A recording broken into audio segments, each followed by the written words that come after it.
Assalomu alaykum. Mana xudo xolasa bitta 3 xonali uyimizni topshiryapmiz. Polniy bitta tushuntirib o'tishga harakat qilaman. MDFda bo'lgan krashining mana akkumulyatkorlari bor, chiroyli qilib o'yilgan, veshilka, ruchka, noshka hammasi bir-biriga moslangan. Eshiklari ham vakuumli, davrchiklari. Двойной. Bu qo'yadiganlar ili veshilkalari ham yumshoq ochiladi. O'yib turib, ya'ni o'zi ko'taradi.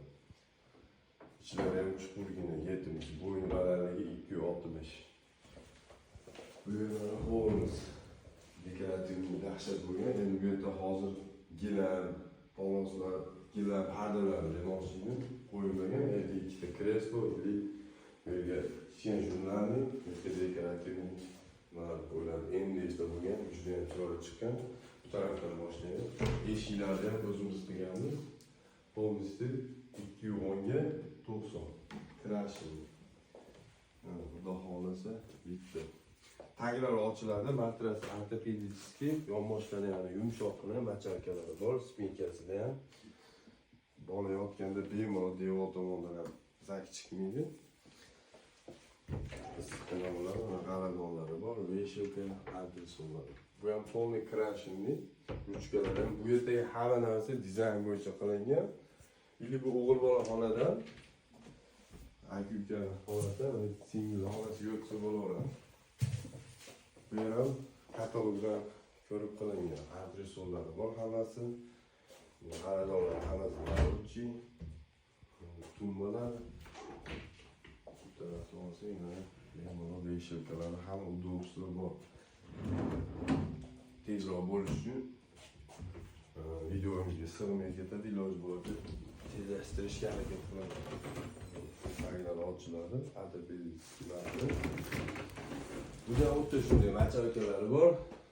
Zayis, quyonchoqlar quloqlari qo'yilgan, yonboshlari polniy material.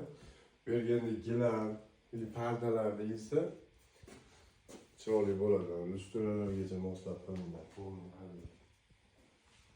Bu xoramizga kelsak, spalniy.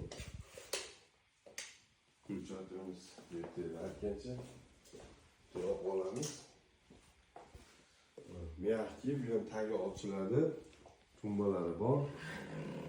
Oynalari sensorli. Ularga soqol hamma narsa qo'ysa bo'ladi. Hatto xonmonga qilsa tanlamaydi yo'q. Bu xonamizga olib kelaman. Garderob kichkinagina. Bezruchka qilingan. G'aladonlarning ichlari ham chuqur. Eggi laminatda, bu degan toza laminat. Veshilkalari bor, antresoli bor. Endi kuxonyaga chiqamiz. Ayollar uchun eng zo'r qulay bo'lgan narsa. Xudo xolasa hammasi. Endi bu yerda parda gilamlar qo'yilmagan, qo'yilsa yana ham chiroyli bo'ladi. Tepalariga kalyonli oyna qo'yilgan, profillik. Chekalar bezruchka profil, hammasi. Bu yerda yog'lar solish uchun bemalol qulay. Bu tarafına shu suvni nasos filtri ham yo'q qo'yilib ketadigan. Bu yerda mana yaqinroq olib keling.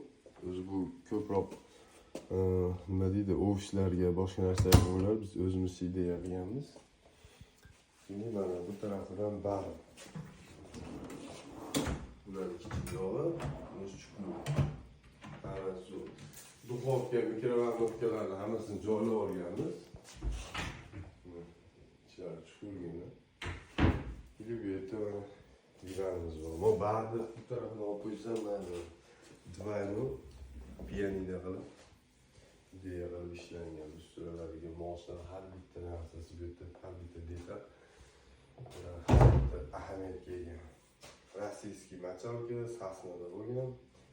Ularni kuxonyadan joyni unumli foydalanish uchun kichikroq qilgan, bu yerga jurnalist bo'lishadi.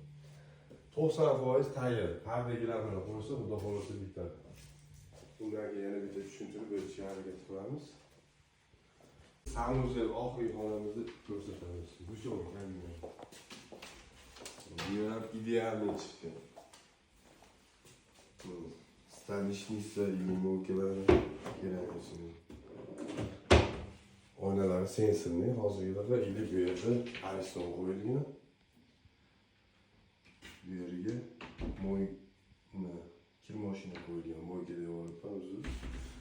Bu yerga polka. Xudo xolasa, bu yerga mebellar qo'yganimizdan keyin Xudo xolasa hammasi chiroyli, go'zal ko'rinadi. Hozirgi holatda endi sal noqulay ko'rinishi mumkin. Gilam panjaralar ochildi, eng asosiysi